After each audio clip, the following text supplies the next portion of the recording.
자, 여러분, 성경에 보면 약 5천 명의 사람들의 이야기가 나와요.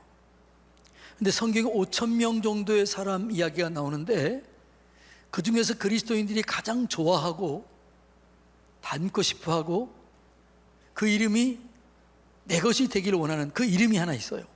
그 이름이 뭐예요? 요셉. 왜 요셉이냐? 요셉은 예수님을 가장 닮은 사람 중에 하나예요. 그의 인생 속에 거의 흠이 없는 사람이 요셉이에요. 근데 거기다가 뭐예요? 오늘 본문에 보니까 그의 축복이 담장을 넘은 가지처럼 그의 축복이 열려진 거예요.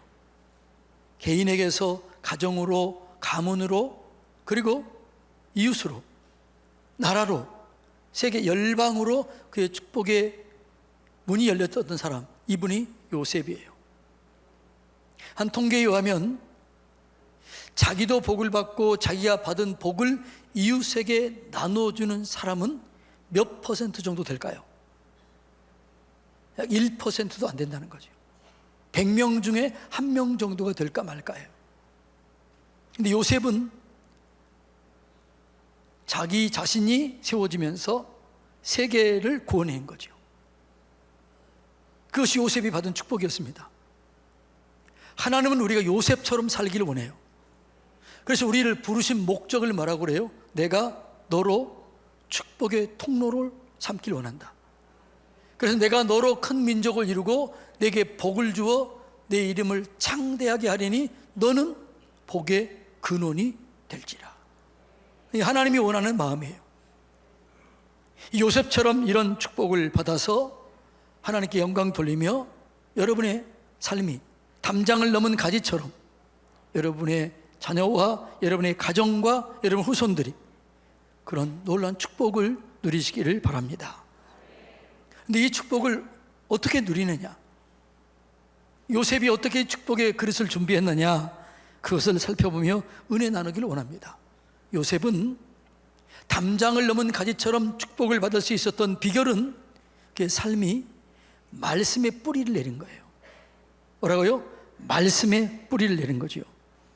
하나님은 우리를 인도할 때, 우리를 축복할 때 말씀을 통해 축복해요.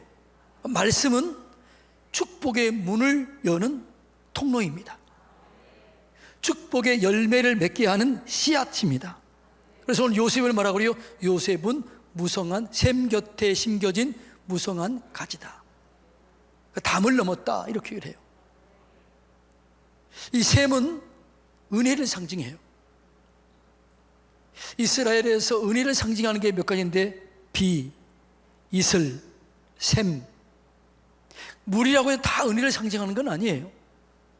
샘은 솟아나오는 거잖아요. 이슬은 하늘에서 내리는 거잖아요. 비는 내리는 거잖아요. 근데 우물은 내가 파서 저장하는 거예요. 이건 고난을 상징해요. 근데 샘은 은혜를 상징해요. 샘은 말씀을 상징해요. 그러니까 우리의 모든 은혜는 말씀을 따라오는 거예요.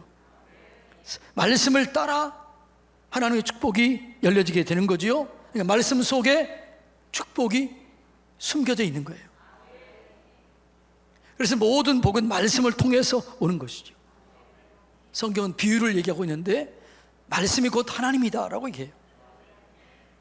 그러니까 여러분들이 이 담장을 넘은 가지처럼 이 축복을 누리기를 원하거든 여러분 말씀을 가까이 하시기를 축복합니다. 말씀을 따라 사시기를 축복합니다. 요셉이 그렇게 누렸던 축복은 하나님이 그와 함께 했기 때문이다 라고 반복해서 얘기합니다. 자, 창세기 39장 2절 3절 읽어볼까요? 여호와께서 요셉과 함께 하심으로 그가 형통한 자가 되어 그 주인 애굽 사람의 집에 있었다. 자, 요셉이 형통할 수 있었던 비결이 뭐예요? 여호와께서 요셉과 함께 하심으로. 자, 그 다음에 읽어볼까요? 그의 주인이 여호와께서 그와 함께 하심을 보며 또 여호와께서 그의 범사에 형통하게 하심을 보았더라. 요셉의 형통은 뭐라고요? 여호와께서 그와 함께 하였다라는 거죠. 21절 볼까요? 여호와께서 요셉과 함께 하시고 그에게 인자를 더하사 간수장에게 은혜를 받게 했다. 여호와께서 함께 하심으로 은혜를 더하게 했다. 자, 23절 다 같이 읽어볼까요? 간수장은 그의 손에 맡긴 것을 무엇이든지 살펴보지 아니하였으니 이는 여호와께서 요셉과 함께 하심이라. 여호와께서 그를 범사에 형통하게 했다. 요셉이 범사에 형통할 수 있었던 비결은 뭐예요? 여호와께서 그와 함께 했다라는 거예요. 그러니까 요셉의 형통은 하나님이 함께 했다라는 거예요. 이 말을 다른 말로 바꾸면 요셉이 말씀을 따라 행했다라는 거예요. 하나님은 공무로운 하나님이에요. 그래서 우리가 말씀을 따라가면 하나님이 함께 하시는 거죠. 그러니까 하나님이 요셉과 함께 했다는 얘기는 뭐라고요? 요셉이 말씀을 따라 살았다 이 얘기예요. 여러분, 우리가 하나님을 믿는 것 중요합니다. 그게 축복의 문을 여는 겁니다. 그런데 하나님이 믿을 만한 사람이 내가 돼야 돼요. 자, 여러분은 스스로 생각하면 하나님이 믿을 만한 사람인가요? 대답이 없어요. 우리가 하나님을 믿어야 되지만 하나님이 나를 믿을 만해야 돼요. 그게 중요한 축복의 열쇠예요. 하나님이 여러분과 동행하는 게 좋아요. 그게 복이에요. 그런데 여러분이 하나님과 동행해야 돼요. 그럴 때 축복의 문이 열려지게 될 줄로 믿습니다. 그러니까 우리가 하나님과 함께 한다는 사실을 보여줘야 돼요. 여러분이 하나님과 함께 합니까? 그럼 그 증거가 뭐예요? 내가 하나님과 함께 산다, 내가 하나님을 사랑한다, 이것을 가시적으로 보여주는 게 뭐예요? 말씀을 따라 사는 거예요. 나의 계명을 가지고 지키는 자라야 나를 사랑하는 자니, 나를 사랑하는 자는 내 아버지께 사랑을 받을 것이요 나도 그를 사랑해서 그에게서 나를 나타내리라. 그러니까 여러분이 하나님을 진짜로 사랑한다라고 말로만 하면 안 돼요. 하나님, 내가 진짜 하나님을 사랑합니다라고 고백하면 말씀을 따라 살아야 되는 것이죠. 말씀을 따라 살 때 시절을 쫓아 과실 맺음같이 다 형통하게 되는 거예요. 예레미야서는 포로에 대한 얘기예요. 우리가 망해야 산다, 항복해야 산다, 그게 예레미야의 메시지예요. 그런데 예레미야 메시지 중 하나가 뭐냐 그러면, 그럼에도 불구하고 하나님을 의지하고 하나님을 붙잡으면 하나님이 우리를 인도하신다, 이렇게 얘기를 해요. 그 예레미야 17장입니다 17장 7절 8절 다 같이 읽어볼까요? 무릇 여호와를 의지하며 여호와를 의뢰하는 사람은 복을 받을 것이라. 그는 물가에 심어진 나무가 그 뿌리를 강변에 뻗치고 더위가 올지라도 두려워하지 아니하며 그 잎이 청청하여 가무는 해에도 걱정이 없고 결실이 그치지 아니함 같으니라. 자, 이 말을 어디서 많이 들어봤지요? 어디서 들어온 말씀이에요? 시편 1편 3절이에요. 그러니까 여호와를 의지한다, 이 말을 이렇게 성경은 해석해요.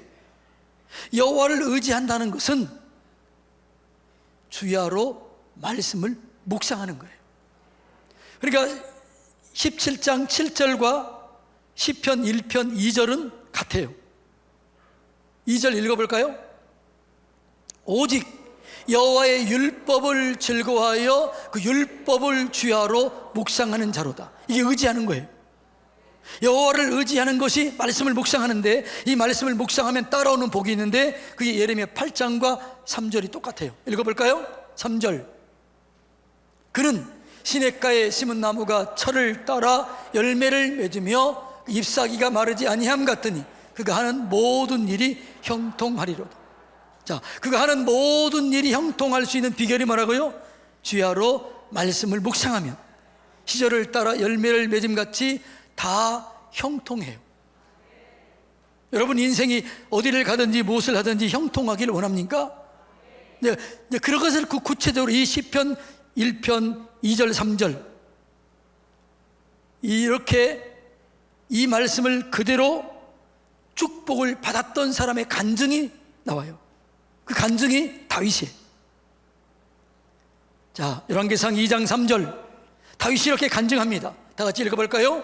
네, 하나님 여호와의 명령을 지켜 그 길로 행하여 그 법률과 계명과 율례와 증거를 모세 율법에 기록된 대로 지키라. 그리하면 내가 무엇을 하든지 어디를 가든지 형통할 것이다. 주의 계명, 주의 말씀, 주의 율례를 지키라. 똑같은 말씀이에요. 반복적으로 이루어지는 거죠. 말씀을 따라 살 때 복이 말씀을 따라 임하게 되는 것이죠.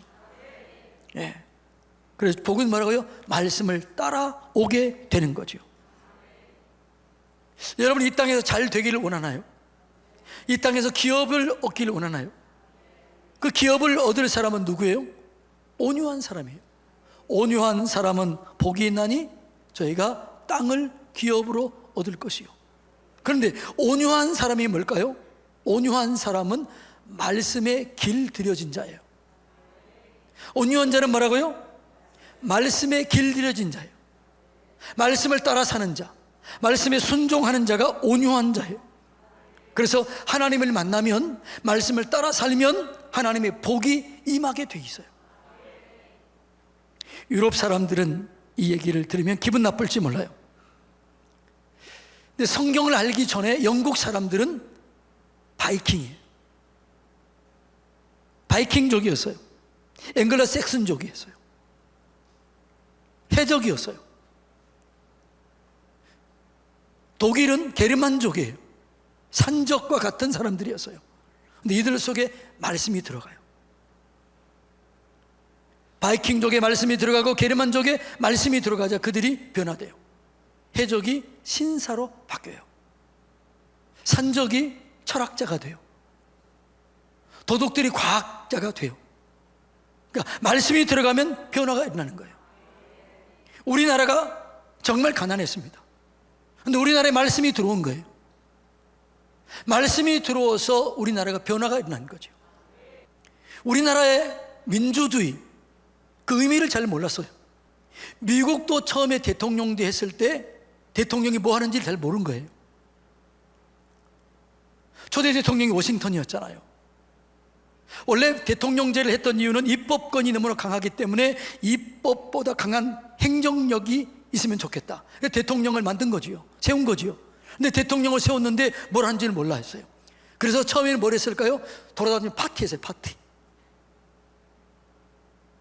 그리고 평생토록 왕처럼, 조지 워싱턴이 왕처럼 그렇게 지내기를 원한 거예요. 근데 그들은 청교도였어요. 말씀이 그들 속에 있었어요. 그래서 말씀으로 그들의 지도자를 만든 거지요. 그게 대통령제예요. 우리나라가 이렇게 잘 살 수 있었던 비결은 기독교입니다. 기독교가 학교를 세우고 병원을 세운 거예요. 주시경, 최현배 이런 분들이 성경을 연구한 사람들이에요. 성경을 잘 연구하기 위해서 한글학회가 만들어진 거예요. 그걸 여러분 다 몰라. 사람들이 다 몰라요. 그런데 연구해보면 그렇다는 거죠. 이 나라는 기독교의 빚을 지고 있어요. 그런데 모르는 거죠. 그래서 핍박하는 거죠. 바르게 알아야 기독교를 잘 증가할 수가 있게 되는 것이죠. 여러분, 축복은 말씀을 따라오는 거예요. 여러분이 지금도 말씀을 따라가면 복이 있게 되는 것이죠. 이것이 요셉이 담장을 넘은 가지처럼 복을 받는 비결이에요. 두 번째, 요셉은 꿈을 꿔요. 요셉의 별명이 뭐예요? 꿈꾸는 자. 저 꿈꾸는 자가 오는도다. 요셉은 꿈을 꿔요. 사람들의 인생은 어떤 꿈을 꾸느냐에 따라서 그 미래가 달라져요. 여러분의 삶은 여러분이 꾼 꿈, 그 비전, 그것에 따라 여러분의 삶의 방향이 결정되는 것이죠. 인생은 비전만큼 살고 기도만큼 이루는 거예요. 그런데 여러분, 이 요셉이 꿈을 꾼 거지요. 인생은 꿈대로 되는 것이죠. 근데 꿈은 어떻게 생겨요? 꿈은 세상에 줄까요? 학교에서 줄까요? 요즘엔 아니에요. 학교에서는 공부 기계로 만들어요. 꿈은 하나님이 주는 거예요. 꿈은 교회에서 줘야 돼요. 그러니까 교회에서 꿈을 주지 못하면 희망이 없는 거예요. 그 꿈은 말씀에 있는 거예요. 성령이 임하게 되면 꿈이 생겨요. 요즘에 젊은이들 꿈이 있어요, 없어요? 너 꿈이 뭐냐? 그러면 없어요, 그래요. 그런데 성령의 은혜를 경험하면 꿈을 꿔요. 자, 사도행전 2장 17절 18절 한번 읽어볼까요? 하나님이 말씀하시기를 말세 내가 내 영을 모든 육체에게 부어주리니 너희 자녀들은 예언할 것이요 너희의 젊은이들은 환상을 보고 너희의 늙은이들은 꿈을 꾸리라. 그때 내가 내 영을 내 남종과 여종들에게 부어주리니 그들은 예언할 것이요. 아멘. 성령이 임하게 되면 자녀들은 예언하고 젊은이들은 환상을 보고 노인들은 꿈을 꿔요. 사는 게 신나는 거지요. 늙지 않은 거지요. 여러분, 이번에 여름 수련회 때 우리 아이들이 은혜를 받았어요. 성령 충만함을 경험했어요. 그 아이들이 어떻게 됐어요? 비전이 생긴 거예요. 나 이렇게 살리라, 여기에 내 인생을 투자하리라, 이런 꿈들이 생겼잖아요. 그 꿈은 하나님이 주는 거죠. 여러분, 자녀들의 꿈이 없다면 아이들에게 말씀을 심어 넣어주시기 바랍니다. 성령 충만함을 받게 하면 되는 것이죠. 꿈을 꾸게 되면 영광이 임하게 돼요. 예. 하나님의 은혜를 경험하게 되면 내 인생에 대한 자신감이 생겨요. 미래에 대한 그림이 그려지는 거죠. 젊은이들이 환상을 봐요. 젊은이들이요, 환상을 보시기를 축복합니다. 그런데 이 꿈을 꾸려고 하는데 꿈을 꾸는 자에게는 반드시 뭐가 있어요? 유혹이 있어요. 환난이 있어요. 고난이 있어요. 요셉은 이 꿈을 꿨습니다. 그리고 이 꿈을 꾸기 위해서 하나님의 말씀을 붙잡았어요. 그런데 이 꿈을 무너뜨리기 위해서 사단이 괴계를 꾸밉니다. 꿈은 누가 줄까요? 하나님이 줘요. 비전 하나님이 줘요. 그런데 이 꿈을 무너뜨리려고 하는 어둠의 세력인데 그게 사단이에요. 그래서 사단을 유혹해요. 이 꿈을 무너뜨리기 위해서 이 꿈을 이루지 못하도록 유혹하고 파괴시키고 죄를 우리 죄 가운데 끌어가는 거예요. 예. 그래서 요셉이 이 꿈을 꿨을 때 이 꿈을 이루지 못하도록 유혹해요. 그 유혹이 뭐였느냐? 창세기 39장 7절로 9절 다 같이 읽어볼까요? 자기 주인의 아내에게 이르되 내 주인이 집안의 모든 소유를 간섭하지 아니하고 다 내 손에 위탁하였으니 이 집에는 나보다 큰 이가 없으며 주인이 아무것도 내게 금하신 것이 아니하였어도 금한 것은 당신뿐이니 당신은 그의 아내임이라. 그런즉 내가 어찌 이 큰 악을 행하여 하나님께 죄를 지으리까? 유혹은 달콤해요. 유혹은 매력적이에요. 유혹은 쾌락적이에요. 보디발 아내가 요셉을 유혹합니다. 그럼 보디발 아내 이뻤을까요? 잘생겼을까요? 못생겼을까요? 매력이 있었을까요? 없었을까요? 상상도 안 해봤나요? 얼마나 매력적이고 얼마나 이뻤고 얼마나 멋있었겠어요. 이 외로운 요셉, 유혹을 견디기 어려웠을 거예요. 어떻게 이겼느냐? 하나님을 생각하는 거예요. 하나님이 보고 계시다. 이번에 부흥회 때 얘기했지요.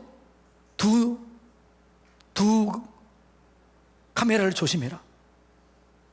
다 잊어버렸나요? 무슨 카메라요? 하나님이 위에서 보신다. 또 하나는 뭐가요? 그런 건 또 안 잊어먹어요. 하나님이 보고 계시는 거예요. 요셉이 이걸 아는 거죠. 하나님이 보고 계시는데 내가 어떻게 죄를 짓겠습니까? 나의 죄를 지으면 나는 끝입니다. 이걸 요셉이 안 거죠. 그래서 여러분, 성공하고 싶거든 나라의 중직자가 되고 싶거든, 장관이 되고 싶거든, 깨끗하게 사세요. 여러분의 자녀들이 깨끗하게 살아야 나중에 부끄러움이 없는 거죠. 그런 사람이 지도자가 돼야 이 나라가 잘 되게 될 줄로 믿습니다. 요셉은 이걸 안 거예요. 요셉이 총리가 됐는데 얼마나 사람들이 뒷조사했겠어요. 요셉은 깨끗했어요. 하나님이 쓰시기에 불편함이 없도록 준비가 되었어요. 하나님은 깨끗한 사람을 쓰시는 거예요. 여러분 자신을 깨끗하게 가꾸시기 바랍니다. 죄를 이기시기 바랍니다. 내 힘으로 안 돼요. 성령이 임하면 죄를 이겨요. 하나님을 의식하면 죄를 이겨요. 그러니까 하나님은 다 계셔요. 나를 불꽃 같은 눈동자로 보고 계셔요. 여러분 혼자 있을 때 하나님이 보고 계셔요. 그 하나님을 인식해야 유혹을 이겨내고 죄를 이겨내고 승리하게 될 줄로 믿습니다. 요셉은 이 꿈을 꾸고 유혹을 이겨낸 거예요. 그래서 담장을 넘어간 거예요. 그리고 요셉은 실력을 키운 거예요. 고난을 이겨내면서 요셉은 실력을 키웠습니다. 꿈을 이루어가기 위해서는 많은 고난과 환난과 역경이 있게 됩니다. 그러니까 요셉처럼 큰 고난이 있는 사람도 많지 않잖아요. 예. 요셉의 삶을 보면 종에게 팔려갔습니다. 그런데 보디발 집에서 총무로 좀 잘 사는가 싶더니 유혹이 왔습니다. 이겨냈더니 감옥으로 가게 된 겁니다. 그런데 요셉이 낙심하지 않아요. 절망하지 않아요. 이겨내요. 승리의 길을 가게 되는 거예요. 여러분, 이번에 부흥회 때 강사 목사님 그러셨지요. 요셉의 그런 역경과 고난을 이겨낼 수 있었던 비결이 뭐였느냐? 비결이 뭐였다고 그랬어요? 다 잊어버렸죠. 하나님이 함께 하신 것을 믿었다. 하나님의 섭리를 믿었다. 두 번째 질문했잖아요. 그러면 그 믿었던 섭리를 믿었던 그 근거가 뭐냐? 또 다 잊어버렸죠. 근거가 뭐라고 그랬어요? 감사해요. 뒤를 돌아보니, 내 인생의 뒤를 돌아봤더니 하나님이 순간순간마다 나를 인도하고 있었다. 나를 지금까지 인도하셨던 하나님이 앞으로도 인도할 것이다. 이게 믿은 거예요. 이게 요셉이에요. 요셉. 하나님 앞에서 우리에게 보여주지 않아요. 우리가 앞에서 하나님을 보면 우리가 죽어요. 하나님을 본 사람은 죽어요. 그래서 하나님께서 우리 앞에서 보여주지 않아요. 자, 출애굽기 33장 20절로 23절 읽어볼까요? 또 이르시되 내가 내 얼굴을 보지 못하리니 나를 보고 살 자가 없음이니라. 여호와께서 또 이르시기를 보라, 내 곁에 한 장소가 있으니 너는 그 반석 위에 서라.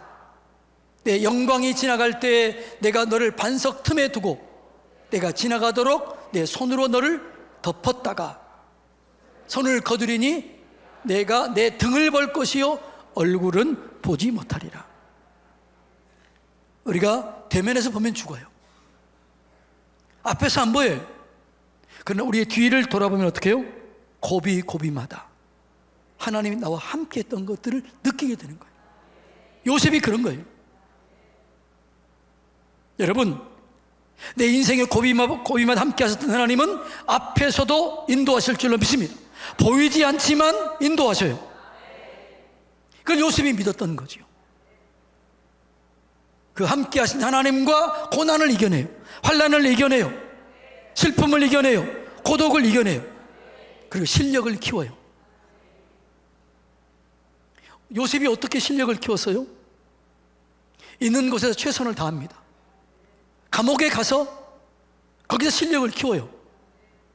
그 감옥은 어떤 감옥이에요? 정치인들이 수감되는 감옥이에요. 나라의 중범죄들, 나라의 정치사범이에요. 경제사범이에요. 근데 참 좀 도둑이 아니에요. 근데 거기서 왕정에 대해서 배우고, 경제에 대해서 배우고, 정치에 대해서 배웁니다. 그걸 다 터득해요. 그리고 또 하나는 뭐냐? 요셉은 위대한 과외 선생이 있던 거예요. 요셉의 과외 선생은 누구였을까요? 성경에 나와 있잖아요. 기록되어 있지 않지만 숨겨져 있잖아요. 하나님이에요. 요셉은 늘 하나님께 물어본 거예요. 이럴 때는 어떻게 할까요? 어떻게 할까요? 어떻게 할까요? 훌륭한 과외 선생이 있으면 공부 잘해야 못해요? 공부 잘하죠. 우리에게 과외 선생이 있는 거예요. 여러분에게도 있고 저에게도 있어요. 다 있어요. 그분이 누구냐 그러면 성령이에요. 성령님을 원어로 하면 파라클레토스, 따라서 해볼게요. 파라클레토스. 이분이 이 해석이 뭐냐 그러면 돕는 자, 변호사, 상담가. 그러니까 하나님이, 성령님이 우리를 도와주고 계시는 거예요. 그러니까 어떻게 도와줄 게 준비하고 계세요. 하나님 도와주세요 그럼 즉시 도와줘요. 근데 많은 사람들이 이걸 몰라. 그래서 위대한 과외 선생이 있음에도 불구하고 이분을 사용하지 못해. 이 과외 선생을 가장 잘 활용하는 사람이 누굴까요? 저예요. 저는 늘 이분을게 물어봅니다. 어떻게 할까요? 지혜를 줘요. 능력을 줘요. 설교를 준비할 때 물어보는 거죠. 하나님 어떻게 할까요? 끝을 어떻게 맺을까요? 어떻게 시작할까요? 상담할 때 물어보는 거지요. 여러분, 하나님의 뜻은 깊고 높고 오묘해요. 그 과외 선생이 계시는 거죠. 옆에 한번 쳐다보세요. 그 사람 쳐다보지 말고 옆에 계신 하나님, 내 앞에 계신 하나님, 내 안에 계신 하나님, 그분이 과외 선생님이에요. 물어보면 대답해 주는 거죠. 그러니까 누가 우리를 당하게 했어요? 당할 수가 없는 거죠. 요셉은 감옥 속에서 사람을 통해서 배웠어요. 성령님의 인도를 받았어요. 그 실력을 키운 거죠. 그래서 여러분, 실력이 없으면 높이 올라갈수록 망해요. 자기만 망하는 것이 아니라 그 지역, 나라를 망하게 하는 거죠. 똑똑하지 못한 지도자가 나라의 지도자가 되면 망하는 거예요. 그런데 요셉은 총리가 됐을 때 망했나요? 아니에요. 세계 열방을 주도했습니다. 세계가 복을 받았습니다. 세계가 굶주림을 이겨냈어요. 요셉이 실력이 있었다는 거예요. 여러분, 어떤 사람은요, 그 자리에 올라가면 망하는 사람이 있어요. 어떤 사람은 그 자리에 올라가면 그게 영광의 대로 그때부터 찬란하게 올라가는 사람이 있어요. 실력이 있으면 그 자리에 올라가면 빛을 발하는 거예요. 요셉은 실력이 있는 거예요. 하나님은 실력 없는 자를 쓸 수 없어요. 그래서 우리는, 제가 늘 얘기하잖아요, 하나님이 쓰시기에 불편함이 없도록 준비하자. 따라서 합시다. 하나님이 쓰시기에 불편함이 없도록 준비합시다. 준비해야 돼요. 실력을 갖춰야 돼요. 실력을 갖추시기 바랍니다. 매사에 모든 맡겨진 일에 최선을 다할 때 그 실력이 키워지는 거예요. 내 옆에 성령이 계십니다. 물어보세요. 그러면 실력이 일치월장 된 거죠. 그래서 여러분이요, 그 하버드대 총장이 그렇게 했습니다. 대학 나오는 것보다 성경을 깊이 아는 사람이 훨씬 지혜롭다. 성경 속에 모든 지혜가 있어요. 하나님이 그 지혜의 근본이에요. 성령님이 도와주기 위해서 기다리고 계시는 거죠. 이 하나님과 함께 어디를 가든지 무엇을 하든지 승리하시기를 주님의 이름으로 축복합니다.